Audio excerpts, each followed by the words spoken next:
Great. So Radhe Radhe, good morning, good evening, everyone. A very warm welcome to all of you to today's edition of Daily Wisdom from Bhagavad Gita. Hope you're having a great start to your day or had a wonderful day and weekend. So let's get started with our opening prayers. Guru Brahma, Guru Vishnu, Guru Devo, Maheshwaraha. Guru Sakshat Parabrahma Tasmai Shri Guruve Namaha Vasudeva Sutam Devam Kamsa Chanuramardanam Devaki Paramanandam Krishnam Vande Jagadgurum Krishnam Vande Jagadguru. Radhe Radhe. Good morning, good evening, everyone. So, again, a very warm welcome to today's edition of Daily Wisdom from Bhagavad Gita. Let's get started with our opening segment, which is the Soul Soup segment. Oops, give me a sec. It's not right. Okay, now it's okay. So as part of Soul Soup segment, we are on the power of habits. And we did a bit of building blocks of our mind. So we'll talk about psychology, biology, pretty much everything as much as needed.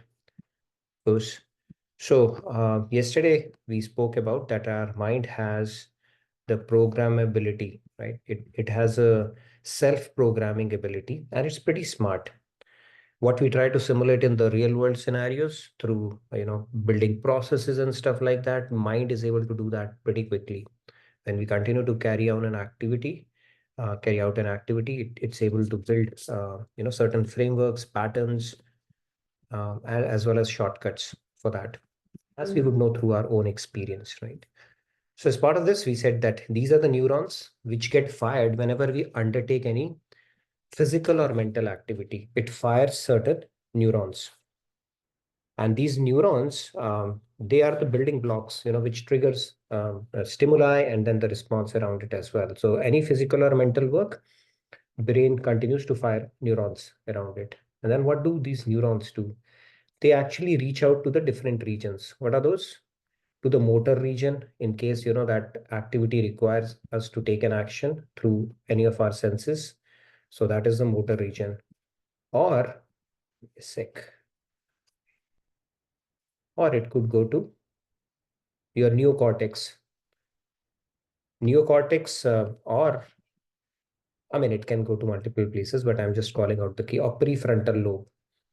Now, the beauty of the brain is when it fires the neurons and it sees some activity is being repeated, it starts creating shortcuts, right? Like we create shortcuts even on computer to achieve something. And Swamiji has given this term that when you repeatedly do something, the neurons are fired. So neurons that fire together, they wire together. So then you start forming certain patterns in your mind, and then that work starts becoming easy, increasingly easy for you as you go along, right? And then finally, what happens is, this becomes stored, the emotions that it generates, the habits, or the learnings that you're having, it gets stored in basal ganglia. So what does it mean basically? So what it means is that the work becomes easier. We are able to multitask. We have seen that when we are driving the car, we're taking a call, we are listening to a song, all that is happening. Now the brain, all the multitasking that we do, it becomes easier. Even the example of typing that we took yesterday, we know that even though it may start off as a laborious effort, but then it starts becoming easier increasingly. And then the driving example where we can do the multitasking as well. Furthermore, your mind has to expend lesser energy to do that task. It becomes easier for you as you go along. And then the habit loop part of it. Habit loop means that Something that you do repeatedly, it becomes habit. And so there are three aspects to it. One is the stimulus that you get, external stimulus, then the response. And the third one is the reward part of it. Let me explain it to you through an analogy, and that we will continue to build on. So for example, if let's say for a month you're watching TV and you drink tea along with it. Okay, so you watch TV and you drink tea. If you continue to do that, it will grow into a habit. So whenever you will sit in front of a TV, it will act as a trigger. That is the stimulus that we're talking about. Now, brain responds by creating a desire. That is the response that it creates for tea, because now you're getting used to whenever I sit in front of TV, I get the tea. And then what happens is when you drink that tea, the sensual gratification that it gives you, it basically is the reward that gets created that reinforces the habit loop. Now the habit is there, but the gratification that you get out of it, it gives you the reward. So there was a stimulus. Stimulus was the moment you sat in front of the TV because it has become a habit. Then the response was, okay, I need to, the desire is created, and then the gratification is the reward. And brain is so smart that it does not need an external reward for reinforcement. It does not need an external reward. So what happens is it generates the feel good chemicals. What are those feel good chemicals? Feel good chemicals are uh, the serotonin, the hormones that are generated, the serotonin, the endomorphin, and dopamine. These three are generated and they are sent to that part of the brain that was engaged in that activity. So it reinforces that, okay, I felt good about it. And they create a feel good sensation, and which is the reward. And then it keeps on getting created and repeated and repeated and repeated, right? So we understand how this works. Now that we understand the mechanics behind it, the good part of it is because the self-programming ability of brain can be used to our advantage. And that is where we will talk about building habits that actually help our journey, our spiritual journey, and those which are beneficial to us, because we have an ability to program it depending upon how we exert our mind. So this is a very important concept to understand. Swamiji spent a lot of time delving into the deeper psychology and the mechanics of our mind, and we can certainly take advantage of it, right? So there's a lot of science behind it, and this is a science or the script created by Brahmaji. So for everything that is worth pursuing, he has made it easy or difficult depending upon how you want to do it or use it. Now let's move on, get to the shloka discussion today. So we are on 5.19. Today we're going to have a very interesting conversation about equanimity, some of the practical stuff. What does it mean? Okay, these concepts are there. They are pretty lofty concepts, but then unless we are able to translate it into something tangible, what's the point, right? So that's what we are going to talk about. So I'm going to recite the shloka and then we'll get into the deeper discussion around it. Ihaiv terjita sargo येषां साम्ये स्थितं मनः निर्दोषं हि समं ब्रह्म तस्माद् ब्रह्मणि ते स्थिताः. Okay, let's take about 3 hands. Shri Ramya ji, Radhe Radhe. Radhe Shri Ramya. Radhe Radhe. Ihaiva terjita sargo yesham samye sthitam manaha nirdosham hi samam brahma tasmat brahmani te sthitaha. Thank you. Thank you. Very nice, Shri Ramya. I Okay. think Riya ji had raised hand yesterday as well, so I'll take her. Riya ji, please. Radhe Radhe, please go ahead. Radhe Radhe. Radhe Radhe, Riya ji.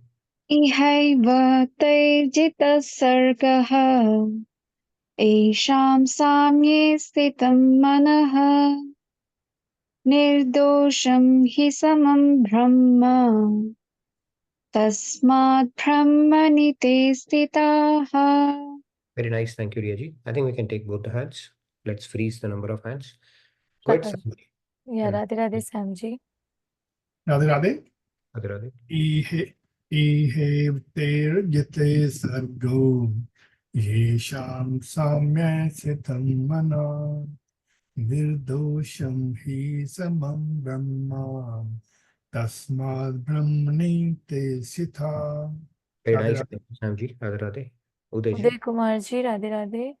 Radhe Radhe इहैव तैर्जितः सर्गो येषां साम्ये स्थितं मनः निर्दोषं हि समं ब्रह्म तस्मात् ब्रह्मणि ते स्थितः Radhe Radhe Radhe Radhe, very nice, thank you.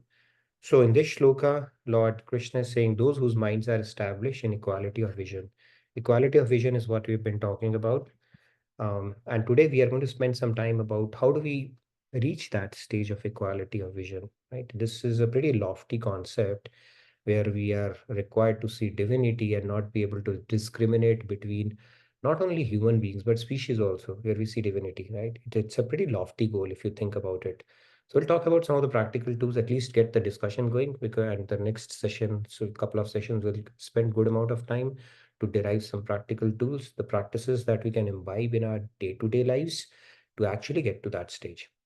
So we're saying equality of vision, conquer the cycle of birth and death, because our goal is to conquer this cycle. That is why we are here, because birth and death, these are birth, death, old age, and disease. We need to get out of that.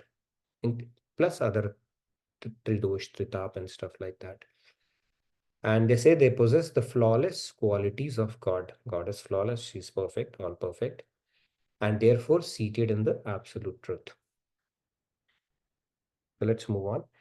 Like, this is the dilemma in our life, not dilemma, I should say, but this is something that we grapple with in our day-to-day life. Happiness and misery. This gives me happiness, this gives me misery. This is something I want, this is something I don't want. This is the hankering, this is the aversion. I wish this would happen, I wish this does not happen. What if this happens? All that stuff we keep on teeter-tottering, right? As you see, this is happening. Now, how do we move from this to equipoise? I have taken the pendulum example in the past, where the pendulum keeps on swinging on either side. The key is Krishna is saying it has to be at the center, perfectly aligned. Okay, not wild swings on either side. Because when you take wild swing on either side, even if it's becoming excited and happy, that means you have already signed the contract to go to the other extreme. Why? Because it's the physics tells you that when something goes on one side, basically it is gaining potential energy, which under the influence of gravity becomes mechanical energy, and then kinetic energy, all that will take you to the same side, the other side as well. So when you get super excited or hyper about something, material achievement or praise, um, or anything that gives you a high, be careful around that part, because now it is going to take you to the other extreme and people don't act in accordance with how you would want. So there's a beautiful shloka in Bhagavad Gita 2.14. So now, okay, I'll get to that. Okay. So how do so that is where you need to switch to a neutral gear. Okay. You've driven the car. This one is US gearbox, okay, which is used in an auto gear car. So now you need to move to the neutral one. It is on the parking, but yeah, this has to be neutral one. That is where you need to be. Because when you are in neutral, you are not in overdrive mode or in a lower gear or a higher gear, right? Because now you are able to, that equanimity is what God is talking about. And what he says in Bhagavad Gita 2.14 as well, I'm going to recap that particular shloka quickly. It says, Matra sparshastu kanteya shitoshna sukha dukkhada agama payano nitya tansti tikshasva bharata. So he says when the sense objects come in contact with senses come in contact with sense objects, it starts creating a fleeting feeling of happiness and distress, happiness and misery that we are talking about. It's a fleeting feeling. Have you felt high about something and be able to maintain that feeling forever? No. Have you felt low at some point in time? Of course we do. When something don't go well or something happens in family, some kind of situation arises, does it persist forever? No. So Krishna is saying these are both fleeting feelings. Just understand their impermanence, and tansti tiksha swabharata means just tolerate it. Tolerate it. Tolerate it means put it back in perspective that this will go away. Now, it's not easy. Of course, we are in a conditioned state. The moment somebody praises us, we feel good. right? And then somebody criticize, immediately there's a reaction. Hey, hold on, your autoimmune gets triggered. But Krishna is saying, learn that, bring in this knowledge at that moment, and you say, you know what, this will also pass away. This is also a fleeting feeling. Then you draw his grace, because now you are putting in effort very consciously to align to the spiritual principle that Lord Krishna is saying. Of course, it will draw your grace. There was a guy. So what happened is, in his home, somebody came and he said, okay, I have to go. I have to go, basically, and then people are going to rob me. So keep these, 1,000 mudras or something like that with you. I'm going to come and collect it from you when the situation eases out. So he said, sure, fine. So he puts it in one of his godowns, somewhere he hides it, and he said, okay, you can do that. I'll take care of it as best as I can. And then this guy departs after putting those 1,000 mudras there. So when he puts those mudra, and then after a year or after the situation eases at his home, he comes back to claim those. And when he comes back, he said, where are? He said, go and check it out where you kept it. And it should be there only. So he goes and collects it. And when he counts it, there were a few mudras which were left less, maybe 1,000 out of 10, a couple of them were missing. So he said, he started criticizing him, this guy, that, I trusted you and I kept it. And he started criticizing him. Ninda, that you call it in Hindi, and criticizing him and blaming him that he's a thief and this and that and all that stuff he said. And he went off with all the money, remaining money that he had. And when he went back home, he wanted to put the money back from where he had gotten it. He saw those couple of the ones they were missing, they were there only. In fact, he only had forgotten it. Now he feels remorse. And he comes back to that guy and starts praising him. You are so great, so nice. I mistook you, that thought you were dishonest. And then he started going to the other extreme of praising him. So this guy responds back to him, Teri prashansa ko bhi khak aur teri ninda ko bhi khak. The point is, whatever praises you are giving me, I don't care about it, okay? And whatever criticism you gave, I didn't accept it either.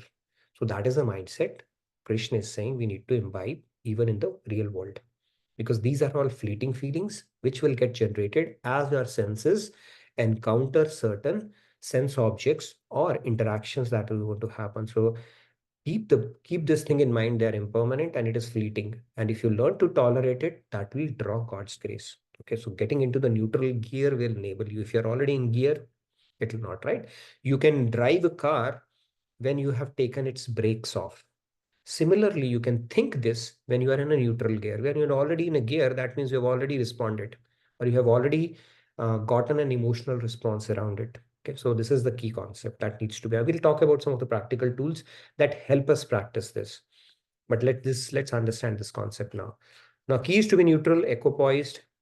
There's no difference between events that produce pleasure and pain. When our intellect is convinced, then our mind will automatically become detached. So that is one way of looking at it. Our intellect has to be convinced about this knowledge. And to rise above duality, one has to accept both positive and negative outcomes with equanimity as the grace of God. That is the key thing. Okay. Now, bodily consciousness, the worldly consciousness, we are in worldly consciousness or in a conditioned state right now, because of which we consider ourselves as a body. And this equality of vision that we are talking about, it doesn't come naturally to us. And we continue to have desires and aversions for bodily pleasures and discomforts. This is something that continues. It's a continuum of hankerings and aversions in our life. That is what our life is, isn't it? A sum total of this is what I want and this is what I don't want, kind of a deal throughout our life, human life. And that is what Lord Krishna is talking about. Now, desires, we have looked at that cycle in our soul soup segment as well. Desires are caused by attachments. Now, I'll add another dynamic to it, and aversions. Now, you'll say, what is this aversion? Aversion is nothing but an attachment, negative attachment. When you love somebody, it's a positive attachment. When you hate somebody, it is a negative attachment, because in both cases, that thing is taking your mind space. Right? If Kans was thinking Krishna, Krishna, Krishna, negative, or Vishnu, Vishnu, right? His mind is in God, although with a negative sentiment. So aversion also takes your mind to the object that you're hating. So this is where the desires stem from, either through attachment or aversion. Both are attachments only, two sides of the same coin, right? Attachment and aversion.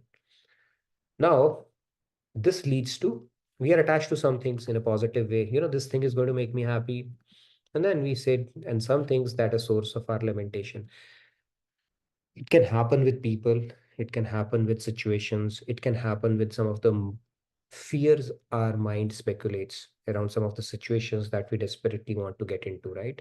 It could be a college admission, it could be related to any milestone in life that we think is a yardstick for success, and could be anything, right?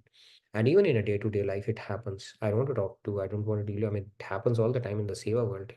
It actually tests you to the hilt, because that is how it is designed. It helps you overcome, not only look at your frailties, but also overcome those. And these things are very natural, right? Our mind says, I want this, I don't want this. We are always looking for a comfortable situation.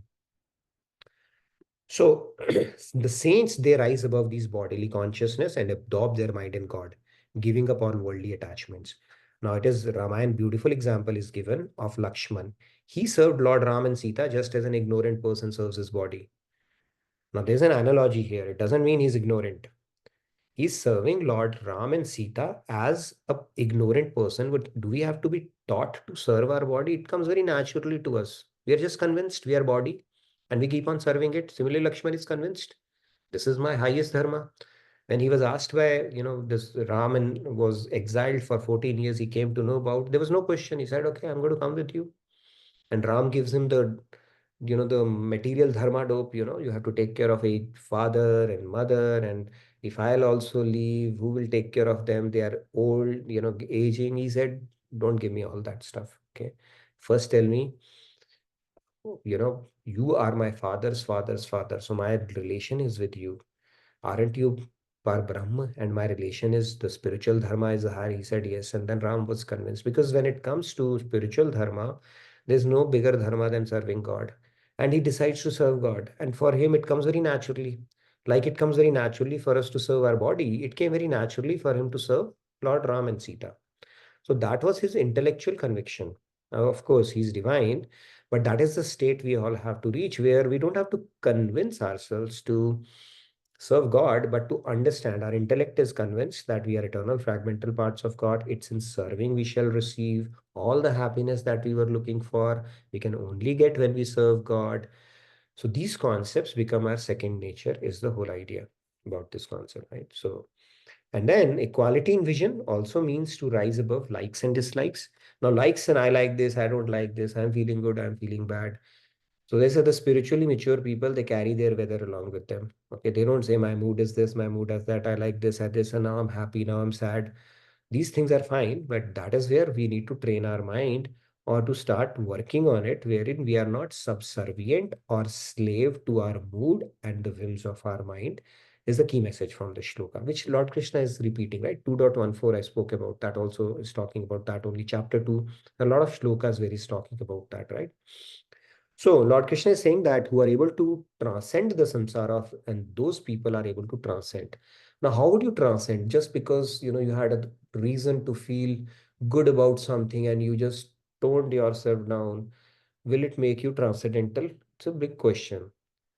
How will it make you transcendental? It will draw God's grace, and it's a journey until it becomes second nature to you, and then you have collected enough grace, and then it will help you get closer to that transcendental state that we are talking about.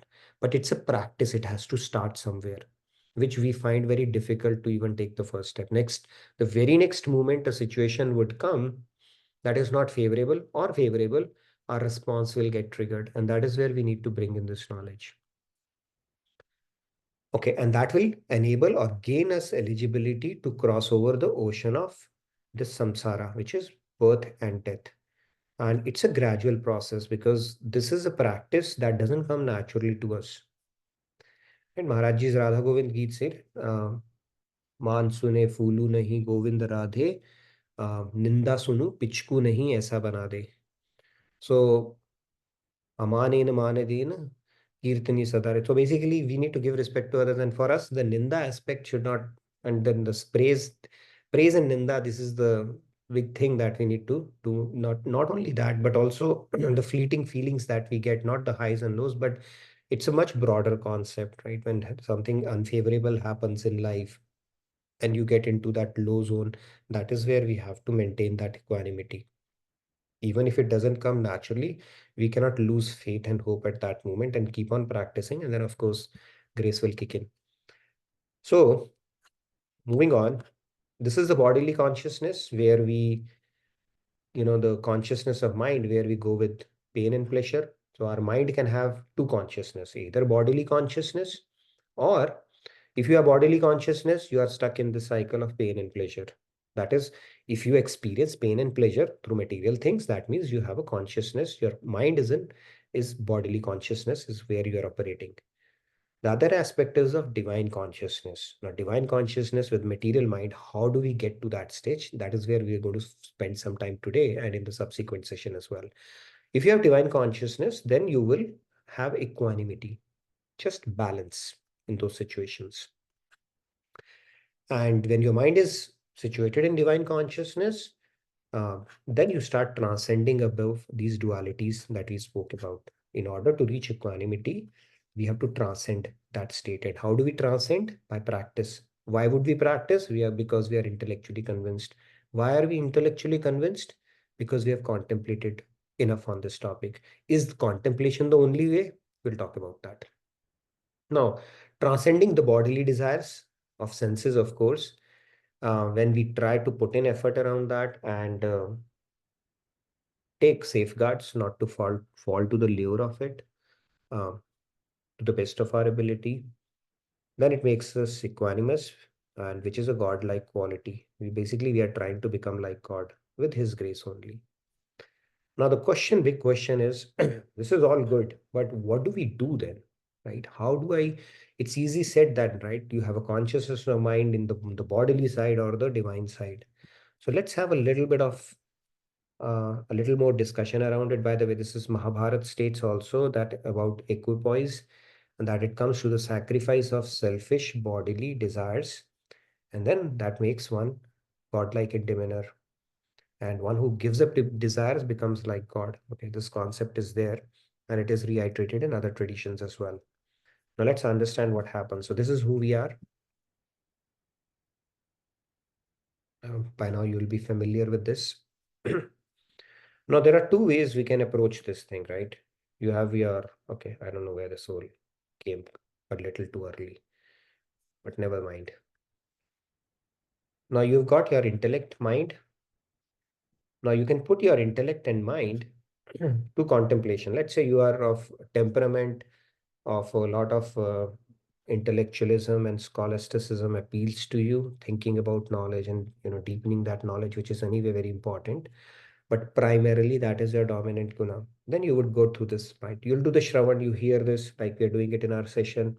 We hear the knowledge, we listen it through Swamiji, we read books, we listen to lectures, right? So Shravan part is there. And then it is followed by Manan and Nididhyasana. That is one part of it, where intellect gets convinced that this is what it is, right? Like, for example, next time a situation comes and you remember all of a sudden, hey, we read it in Bhagavad Gita that I don't have to pay too much attention to this feeling, although I'm feeling good or although I'm feeling low. I have to stay equanimous around this situation. I need to practice that, because when I'll practice it, it will draw more of God's grace. That is one way of going about it, which is pretty powerful. Now, the other way of going about it is meditation. Now, how meditation would help? Let's try to go a little bit into its fundamentals. It's a very powerful technique, okay, from that sense.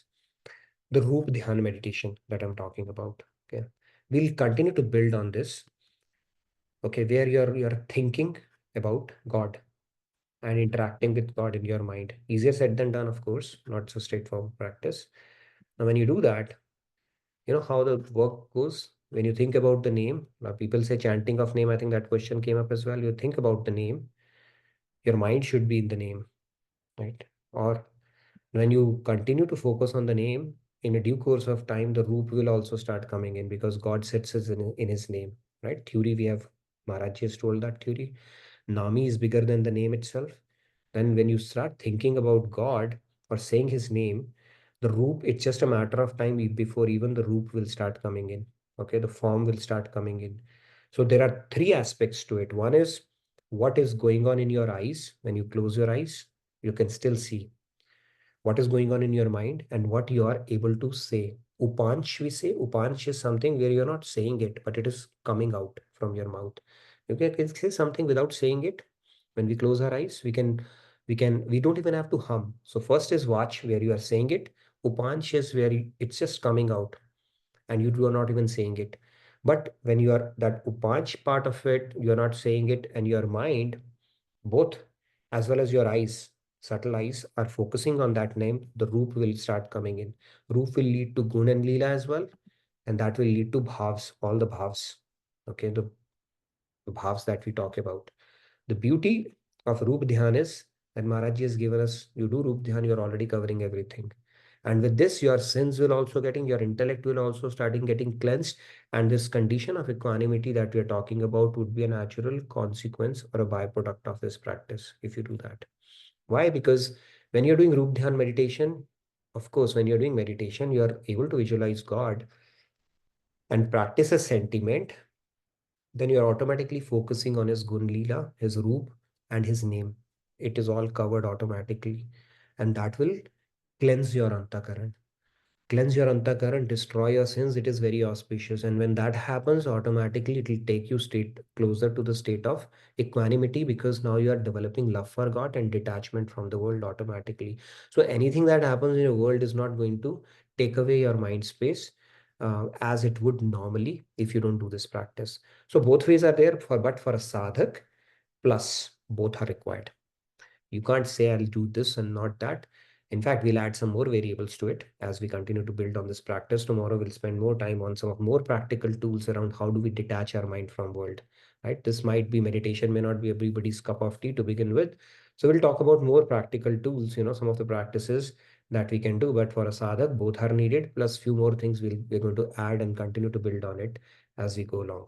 So with that said, I'm going to take a quick pause now and see if anybody has any question on what we spoke about today on the need for equanimity, why we need it, why Lord Krishna is reiterating it, and how we can uh, get closer to that state, and some of the tools that we can employ in our day-to-day lives or routines. Okay, Sandhya, I see your hand raised. Go ahead. So my question is around the consequence of equanimity. So is it that if someone becomes equanimous, their motivation to engage in material pursuits will reduce? Equanimous, no, equanimous is more about understanding that, what you are doing right now, right? The feeling, these duality basically that you are getting is fleeting, right? So you just took it in. So what God says is, when it's like this, I mean, theoretically, I mean, word of course have a limitation around it, right? So when we decide to ride that high feeling, right? Or we are riding that particular emotion that is coming out in that particular situation, then we are falling for that. It's like that rat which falls for that trap, right? So a rat is near a godown which has a full godown full of it, right? It can serve feed for the rest of its life and still not finish it. Maybe it's generations as well.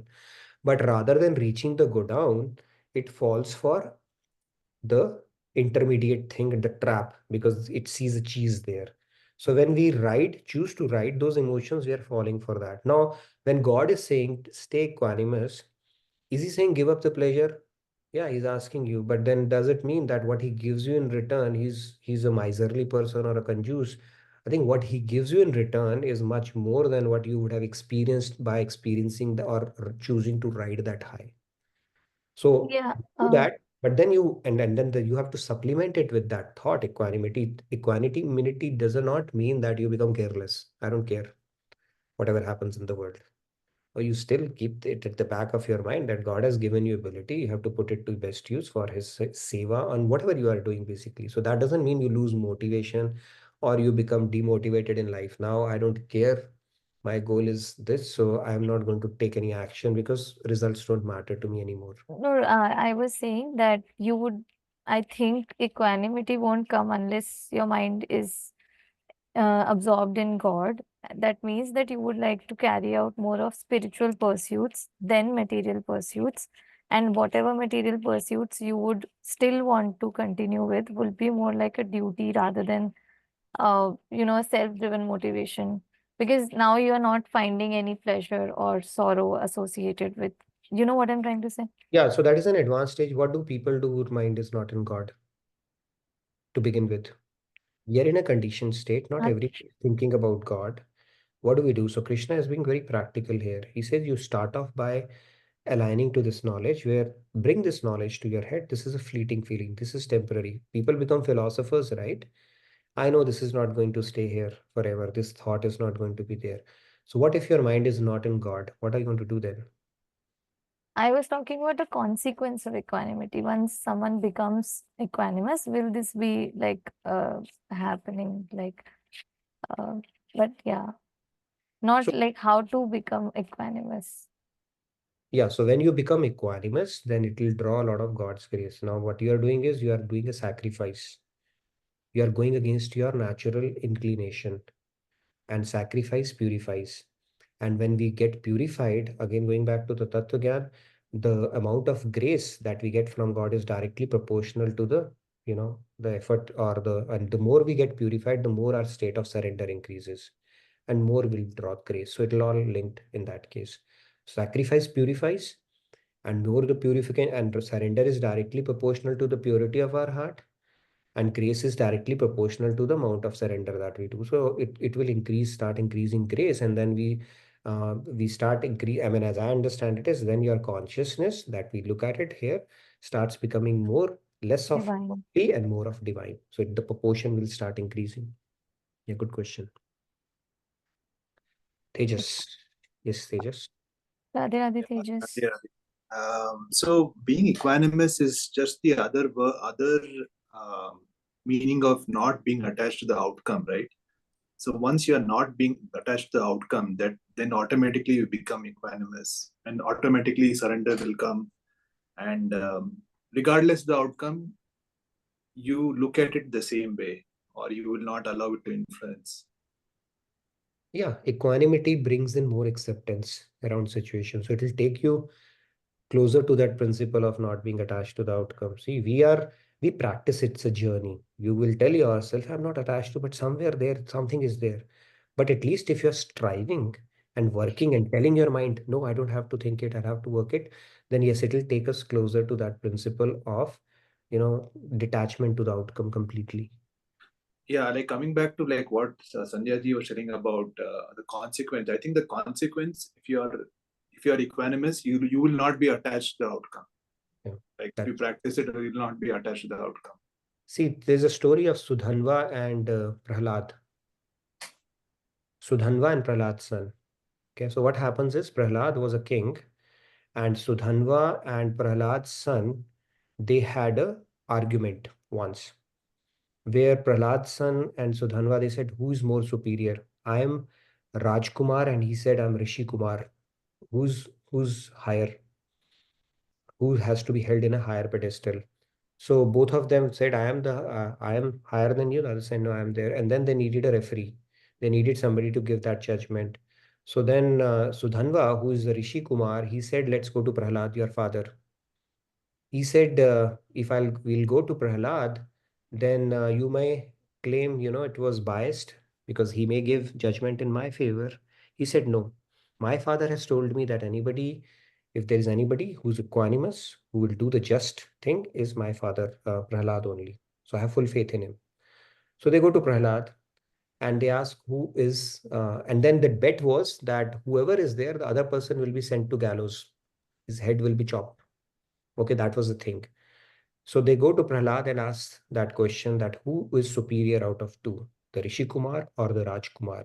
And the person who loses the bet has to be sent to gallows. So Prahlad listened to it, and without batting an eyelid, he said Rishi Kumar, because Rishi's stature is higher than that of a king. So Rishi Kumar, by virtue of that, he becomes superior than Rajkumar. So then the bet was that he has to be taken to gallows. So he said, okay, take him to gallows. He's sending his son to gallows without batting an eyelid, no feeling whatsoever. Now, from a material standpoint, if you think about it, what is he doing? But then Sudhanva intervenes. He said, okay, tell me now, who has a higher stature, you or I? He said, you. Prahlad told him. He said, then I order you to release, your son and get him back. So Prahlad said, okay, get him back. So he's neither upset because he has to send his son to the gallows, nor delighted because now he's saved. He was like, so that is equanimity because it's completely detached. That is the state of being karma. So these concepts are all related. Equanimity bring in concept, the acceptance or not being attached to the outcome, and that equipoised or sthit pragya state, undoing a perfect karma yoga. So these all concepts are related. It is like a pack of noodles. You pick one noodle, You it get comes it comes like a bundle, right? So they are all interwoven kind of concept. Yeah. perfect. Thanks. Yes, Samiran, go ahead, please. Yeah, Radhe Radhe Samiran. Radhe Radhe. Radhe Radhe. I wanted to ask that when someone has been contemplating about prasad buddhi, then how does this prasad buddhi's concept fall into this? Because what happens that as when we are not in that advanced state or God realized, we can still think material things as his prasad and still get attached to things, right? So is there any correlation between this or we can how we can like See, use this as equanimity, non-attachment? equanimity, the very first thing is that you rise above attachment.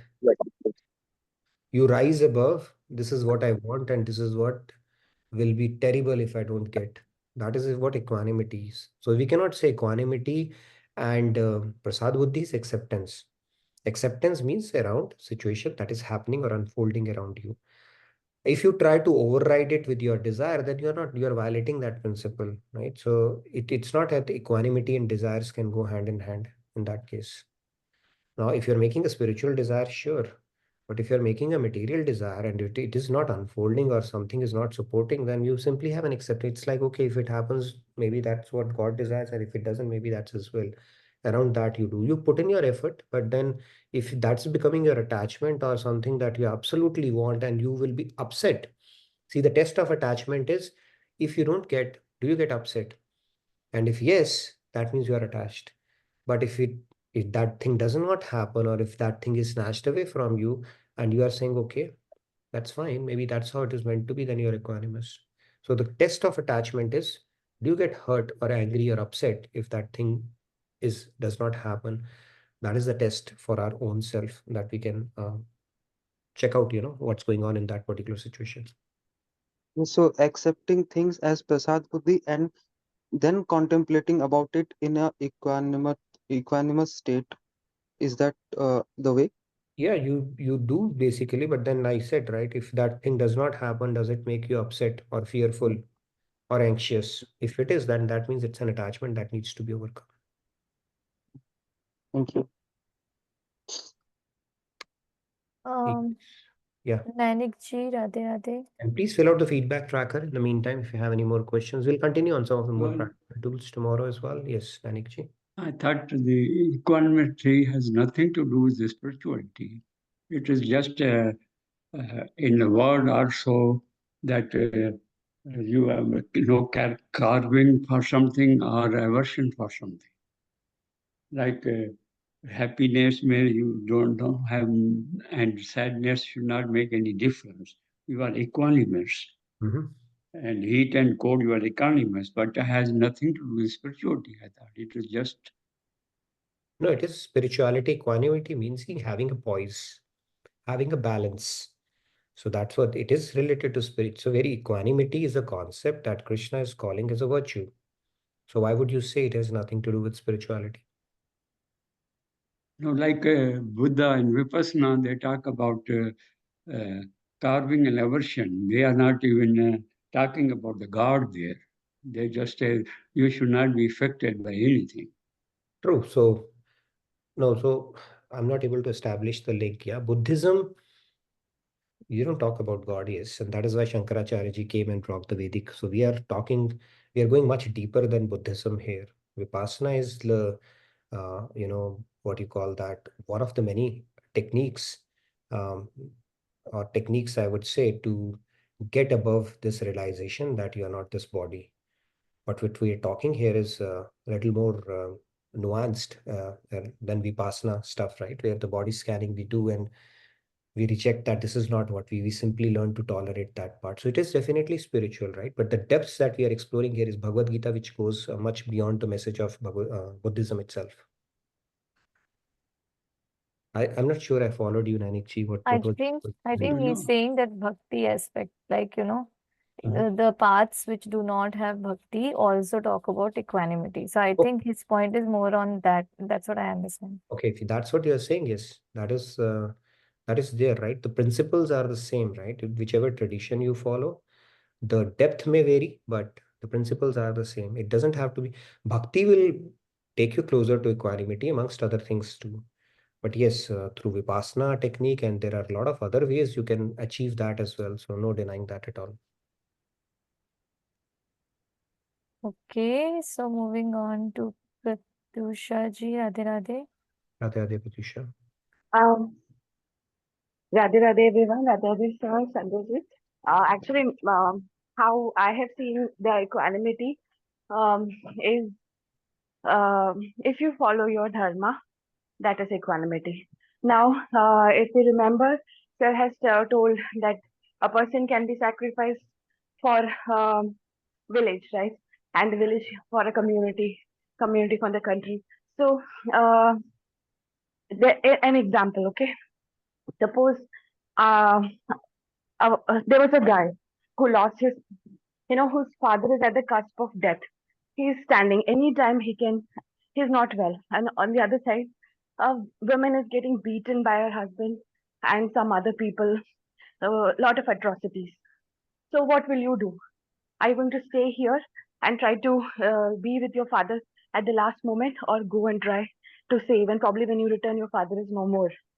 So that aspect, what you do, if you do it selflessly, then that is equanimity. So equanimity, as a consequence of equanimity, is always being selfless and following a higher dharma. Radhe Radhe. Yeah, Pratyusha. So I think it's a little more nuanced conversation. I think you added some flavor to it. Yeah, knowing the dharma at a particular, it's a very, very loaded topic. Nobody would know what is the higher dharma in a given situation other than God himself. So, but yeah, equanimity is having an equipoised around situation where you are not letting your mind, what you call sway in either direction. You are in complete balance, understanding, and responding as opposed to reacting in any situation with an understanding and a knowledge that everything is impermanent. It is anitya, not nitya, and it is fleeting. That will go away. So we just need to tolerate those minor turbulences that might happen in our life situations around, and then hope that God will grace and we are able to face it with more certainty, and it becomes better with time with us. But thank you for your inputs on that. Yes, Rahul, you wanted to add something, and then Ajit, she wants to say something as well. And then there is a comment as well. So, Yeah, yes, Rahul ji, Radhe Radhe. Radhe Radhe. Radhe Radhe. There is a comment from Manisha Bhatiji in the chat, and it is an interesting comment. She says, when we have this strong feeling and faith that everything is happening as per God's desire, He knows what is better for my soul's growth. In no situation we will get distressed, and immediately we start feeling better and neutral again. This is what works for her. An interesting take on that. That's a great take. Yeah, this basically again goes back to deepening this understanding that God is our protector and He's our Well witness, wisher. well-wisher. He's our best well-wisher. He desires well for us more than we desire well for ourselves, because we are not even aware what is good for us. Okay, it's like a kid in a jewelry shop looks at a candy and settles for a candy. That is how we are. So he knows exactly how to chisel us. We need to be at his disposal and allow him to do his work. That is the spirit of surrender, so that we can come out beautiful, right? Like a wood and a marble is chiseled, and then they say, right, God knows, he already sees that perfection that he's trying to take us towards. So there was a sculpture, he carved out a beautiful Buddha deity out of a marble. a stone. And somebody said, how did you envision that? How did you do that? Creating such a beautiful deity out of something which was a plain block of marble. He said, I already saw Buddha in it. I just took away the part which was not Buddha. So that is what God is doing as well as a sculpture. He knows what is our potential, and he's gradually, systematically chiseling away the stuff that is not Buddha in us, okay? So that we can become how he sees us as his true inheritor. What do you call that? So yeah, that's why he's chiseling. We just need to have patience and faith and let him do his work, because he knows what he's doing. And whether you are interested in him or not, he's definitely interested in you. And he wants each one of us. Not that I want only this one and this one. No, he wants each one of us. So if you have that faith, then every situation and circumstance that will come in life, we will be ever willing to take that on, as opposed to getting into that, oh, this is happening, that is happening, kind of thing. And that state of equanimity, of course. And Okay. I also think this relates exactly to Prasad Buddhi. So I don't think they are different, right? Like Prasad Buddhi is equivalent to equanimity. True, equanimity. That's true. See, when we go to a temple, Prasad Buddhi, why it's called Prasad. So if Panditji gives you kela, or then he gives you laddu, or if he gives you badam, or whatever, you don't become preferential around it. That, okay, I don't need this prasad or that. Whatever he gives, you take it as a prasad. So same thing, whatever God dishes out to you in life, you take it as a prasad. That is why it's called Prasad Buddhi. Yes, Ajit ji. Radhe Radhe Ajit ji. Radhe Radhe. Actually, equanimity is something like balance of mind, and it is useful for both the things, spiritual and material world. True. Very true. So, no, and the prominent example is the boss and subordinate. When boss scolds subordinate, he has to keep his balance of mind. Similarly, a shopkeeper and customer can tell anything, abusing that you are not keeping a latest trend in the market and all this thing, but he has to keep mum. He has to tolerate, sacrifice all his emotions at that time, because he wanted to continue the relation for the future sales as well. So that is how this Nanak ji got confused, that it has got nothing to do with the spirituality. But what Sandhya ji has highlighted, that what is the consequence of that? Whether you are following equanimity out of love and affection, or willingly, or out of fear. In material world, we follow out of fear, definitely, and its consequences also is different than the spiritual world. No, that's a good I point. hope, Yeah, I yeah. hope you are. Yes, I understood. Equanimity. So, Able to, but the point here the is, it goes a little deeper. Sorry, I didn't want to interrupt you. You can complete your thought. What I'm saying, it's a little, see, when your boss calls you and he abuses you, you maintain that peace right in front, but inside something is happening. What kind of a person, and you may take it out somewhere else. But what Yes. Krishna is saying, it goes deeper. He says, make peace with it. Okay, you have to ride that emotion, that this will also pass away. So he's saying, No. you work on your inner software part of it. Okay, so outside manifestation is one aspect of it, but inside also we should not feel anything, is essentially what he's saying. Please finish. Exactly. That is what Sandhya ji has raised the point, highlighted. And you have also told that this is the quality one has to develop. Yeah. Out of sacrifice. You have to sacrifice your normal emotions as True. well. And as you get rid of all these nuisance or unnecessary things, just like a gold, it will become purified. Very true. Very Radhe nice. Radhe. Radhe Radhe. Thank you, Ajit ji. Great point. Yes, Tejas, you wanted to add something? Yes, please go Yeah, ahead. I wanted to like circle back on what Pratyusha ji mentioned. Like she mentioned about let's say your your parent or any loved one is on the deathbed, and then you have to decide what you have to do, whether you can go and see them or not. So that is basically dharma, and dharma is a little bit more. There's a lot of debate on that we can debate on dharma, but to oversimplify, this is what I could think, like following our dharma and not getting attached to the outcome of our decision. That is also another level of seeing equanimity, right? So dharma is basically you decide.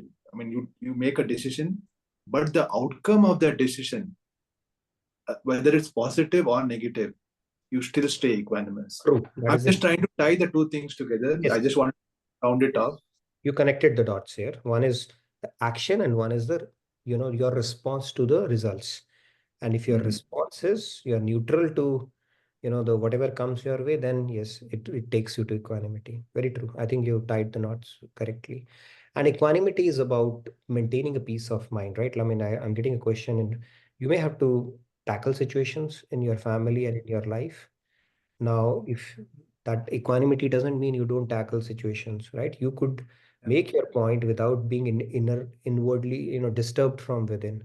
So if you're some family situation with somebody, you could still go ahead and do that.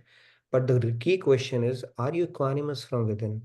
Or is some kind of a turbulence happening inside you? If turbulence is happening, that means you're not equanimous. You still need to work on yourself. But if you're doing it complete detachment, okay, this is the right thing to do.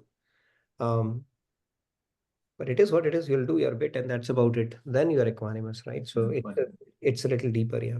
So Abaji, I think I hope I answered your question. Yep. With the chat. Yes, Sandhya, go ahead. I actually wanted to add like a practical tool that I feel can probably help in this context is like when someone praises you, always understand that we are nothing but a part of God. So whatever goodness people see in us is just a reflection of His. So True. just transfer it to Him. And when someone says anything bad, like what Maharaj says, these words are just beautiful. Like we are so bura bhala, we are full of काम, क्रोध, मोह, लोभ, right? So there's nothing new if someone is saying bad to us. Till the time we have realized God, we are impure and we are bad. So why can't we simply accept it and work towards becoming better version? So yeah. True, very true. And there's another rule you can apply around praise and Ninda part of it. Anything that you talk about yourself gets diminished. Okay. Now apply the same principle. Now, if you're praising yourself, your merit will diminish. And if you're admitting your faults publicly, that will also diminish. Yeah, this was Jagai Madhai example as well, right? So you talk about your faults, they will also go away. It's good actually to admit it publicly and talk about it, And if you say I'm so, that will also, your merit will also diminish. So choice is a simple arithmetic. Next time you praise yourself or accept a praise, that means you're diminishing your merit. And you accept an ninda, you're talking about it, it will diminish that too. So it's a very simple principle. Yeah. Yes, Preeti ji. Preeti ji, Radhe Radhe. Radhe Radhe. So what if somebody that you're living with has mental illness and they're constantly, you call it narcissist, constantly putting you down, and they think there's nothing wrong with that. So, and they just want to raise, so they're basically a little bit mentally ill, So how do you deal with that situation? I know everybody is soul and everybody has their own gunas, but how do you stay stable in that situation? You can ask him in SMX, but I think so. Swamiji, a few responses that I've seen around this is when you talk about somebody who's having some kind of a, mental condition or physical condition which requires some intervention, you definitely explore those options as well. But if you're living with somebody who's narcissist and stuff like that, again, in every situation you have three options, right? What you can't cure, you endure, or you can quit, or you can change. Now, if you have an option to change something, sure, and you have an option to quit. I don't know if that's you're quitting the problem or the symptom itself, because it can repeat again, or you simply endure. But the point here is this principle is a more inner thing, right? Are you letting that disturb you? That is absolutely your prerogative. Nobody has a right to that. Right now, only if you accept what they are saying will cause some kind of a twitching in your heart. If you don't accept that, you understand that person is not well, and you preempt it, then it will not bother you. Like Maharaj used to say, right, when we go to hospital, do we, pick up every person and ask, hey, why are you not well? Why are you not well? Why are you sick? Or you go to a mental asylum, do you ask people, why are you mad? Why are you mad? We know that this is what you will expect to see. So similarly, he said that in this mic world, anybody can say or do anything to anyone. So don't get surprised, preempt it. In your case, of course, it becomes tricky if you are living with some same person, it's on the face, but it may be a greater opportunity, Preeti, from that sense that you preempt it. And then unless it translates to physical abuse, then of course 911 is an option. But if it is not happening, it's all words, right? You simply tolerate it that, okay, this person needs some kind of a therapy and God give him some wisdom, pray for him and don't let it impact you, especially if it is something that you have to endure. So if you can do that, then it will accelerate and fast track your growth, right? Swamiji says, Nindak Nire Rakhi, and simply tolerate him. And that's the fastest way to progress in spirituality. Have a critic, put a tika on his head every morning, and simply tolerate what he says. And that's a fast track to your spiritual growth. Easier said than done, but you may have an opportunity there. So think about it that way. It's only words at the end of the day, right? Why should word cause so much of a shanti in our head? Only if we accept it and contemplate upon it and dwell upon it too much. If we simply reject it in our head, it's like, okay, this person is suffering, God give him wisdom, silent prayer for him and move on. Then it can really accelerate our growth. So it may be an opportunity, look at it that way. And medical intervention, if that helps, of course, that is always an option. But you can ask, Okay. yeah, I'm sure he'll give you a much more nuanced answer, but I just told you whatever little I've heard about this. And actually, there was a similar kind of question in the chat as well, around victimhood versus humility. And so this reminded me of that story of the snake, right? At times it is important to hiss. So you should not deceive someone, but also try to not get deceived when you are dealing with the material world. Humility does not mean become dumb. Yeah. People who are new to spirituality, when they say humility, they say, okay, I'm humble. So that doesn't mean you become dumb in the world, right? Humility is just understanding that, the higher or the deeper principle, that end of the day, God is enabling you, whatever good gets accomplished is because of him and stuff like that. But Maharaj, you always say, buddhi in world and man in Bhagavan. So you can be humble and yet be assertive. You can be firm and yet be gentle. So humility has to be looked at. That doesn't mean you end up becoming a doormat. Right? So humility has to be understood. In fact, humility will bring in the most self-esteem a person can achieve, which might be counterintuitive because in this world they talk about, okay, self-esteem and stuff like that. The true humility will bring in that much more, because now you are understanding who you are, and then you can achieve impossible also with God's grace because He's there with you. Okay, maybe one more question and then we'll get into our devotional segment. Bhakti should. And Yeah. then Yeah. yes, Dhruvil, Radhe Radhe. last one. Yeah. Radhe Radhe, sorry, I don't have a question, just a couple of comments. So I think the part you mentioned about uh like basically being equanimous is a godlike quality or virtuous quality. I believe it's also mentioned in the Gita also in chapter 2. I just looked it up, Shloka 48, I think. So there's a different aspect to it, but pretty much the same idea. And I think there was also a very good dua by Kabirji about being equanimous, or more about criticism, I would say, where I think Swamiji or Maharaji both have probably talked about this, like निंदक नियरिए रखे आंगन कुटी छवाए Yep. पानी सावन बिना निर्मल कल सुभाए. So I think like this quality is probably prevalent all across these poets as well. Very true. True. See, it's all comes together, right? If you look at it. And yes, it says that when you can treat both of these imposters, which is success and failure alike, then you are in true yoga. Great. We'll continue on this discussion. Let's take a couple of hands and then we'll wrap it up. Should I go ahead? Yes, go ahead, please.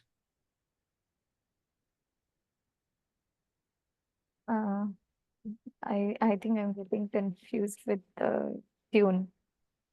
Do you want to, Shamji, do you want to go ahead first? Then I can go. Thank you so much. Radhe Radhe. I'll try. Shamji. मन में को मत छोड़ तू दास जोड़ दे और राधे राधे मेरा भी रख साथ में सो रसिकन सिर मोर राधे राधे जय Radhe Krishna Radhe Radhe Radhe Krishna Radhe Radhe Radhe. Very nice. It says, O mind, there is no need to renounce the sense of self. I constantly think I with my, associating the my with your master, Shri Krishna, and I as his servant. So my God, I his servant. Don't give up I, just dovetail I as well, essentially, is Maharaj Ji is saying. So beautiful one. Go ahead, Sandhya. You wanted to go next? And then we'll take 2 more hands and then wrap it up. मन मैं को मत छोड़ तू, दास जोड़ दे और राधे राधे मेरा भी रख साथ में, सो रसिकन सिर मोर राधे राधे। जय Radhe Krishna Radhe Radhe, Radhe Krishna Radhe. Very nice, Sandhya. Thank you. Preeti ji is raised. Please go ahead, Preeti ji. Yes Preeti ji. मन में को मत छोड़ तू, दास छोड़ दे और राधे राधे मेरा भी रख साथ में, सो रसिक कनस सिर मोर Radhe Radhe. Very nice. Radhe Krishna Radhe Radhe Radhe Krishna Radhe. Preeti ji, you sing really well. You've got a vibrant voice. So it's the first time we're hearing you. Thank you so much for that. Okay, so next is Pratyusha. Go ahead. Okay, we can take both the hands and then we'll wrap it up. Let's take both. Yes Go ahead. Pratyusha Radhe ji. Radhe. मन में को मत छोड़ तू, दास जोड़ दे और राधे राधे मेरा भी रख साथ में, सो रसिकन सिर मोर राधे राधे। जय Radhe Krishna Radhe Radhe, Radhe Krishna Radhe Radhe Radhe. Very nice, Pratyusha. Radhe Radhe. Yes, Surya ji, last one for the day. Yes Shreya ji Radhe Radhe. Radhe Radhe. Radhe Radhe. मन में को मत छोड़ तो, दास जोड़ दे और राधे राधे मेरा भी रख साथ में, सो रसिकन सिर मोर राधे राधे। जय Radhe Krishna Radhe Radhe, Radhe Krishna Radhe Radhe Radhe. Surya ji, Radhe Radhe. And thank you everyone for your active engagement and participation. I look forward to seeing you tomorrow. We'll continue on this fascinating journey, introduce some more tools, and it's going to make up for a very engaging discussion tomorrow as well. So thank you. Have a wonderful day and great rest of your evening. Radhe Radhe. Good night. Good day from my side. Thank you, everyone. Yes. Thank you all, and please fill out the feedback tracker for whatever I'm seeing messages which I can't read. So please fill out the feedback tracker. So Radhe Yes, Radhe. please. Radhe Radhe. Mhm.